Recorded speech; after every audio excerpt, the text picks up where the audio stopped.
Question number 5, A ও B vector দ্বয় পরস্পর যদি সমান্তরাল হয় তাহলে A dot B zero, A cross B zero, A dot B zero, A cross B is equal 1, A dot B equal 1।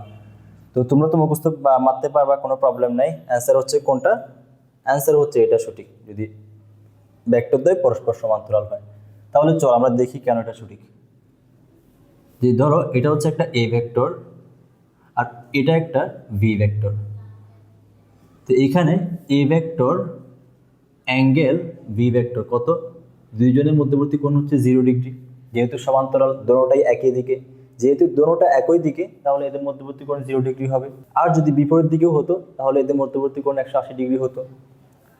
তো চলো এখন দেখি আমরা এটাকে ক্রস গুণন করে কি আসে, যে এ ভেক্টর ক্রস ভি ভেক্টর। তো ক্রস গুণন করলে কি হবে? এ ভেক্টরের মান, তারপর ভি ভেক্টরের মান, আর এদের মধ্যবর্তী কোণের সাইন, আর সাথে একটা একক ভেক্টর। এই পুরোটা হচ্ছে মান আর সাথে একটা একক ভেক্টর। তো ক্রস গুণন করার পর আমাদের কাছে এটা আসে। আর এখানে এ ও বি এর মধ্যবর্তী কোণ হচ্ছে কত ডিগ্রি? 0 ডিগ্রি। আর সাইন 0 ডিগ্রি মান তো আমরা জানি না, সাইন 0 ডিগ্রি মান হচ্ছে 0।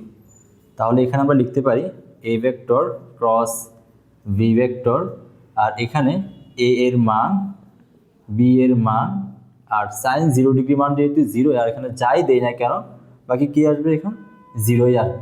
তাহলে আমরা কত লিখতে পারি? A vector cross V vector আর এখানে 0।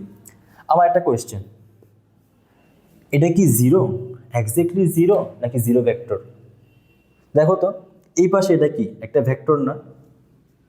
তো এই পাশে তুমি যদি এক্স্যাক্টলি 0 বলো, এটা তো একটা মান হয়ে যাবে, একটা ম্যাগনিটিউড হয়ে যাবে। এখন এই পাশে ভেক্টর, তোমার বাম পাশে ভেক্টর, তো ডান পাশে তো ভেক্টর হওয়া উচিত না। তো তুমি যদি এক্স্যাক্টলি 0 বলো তাহলে তো এই পাশ ইজ ইকুয়াল এই পাশ কখনোই হবে না।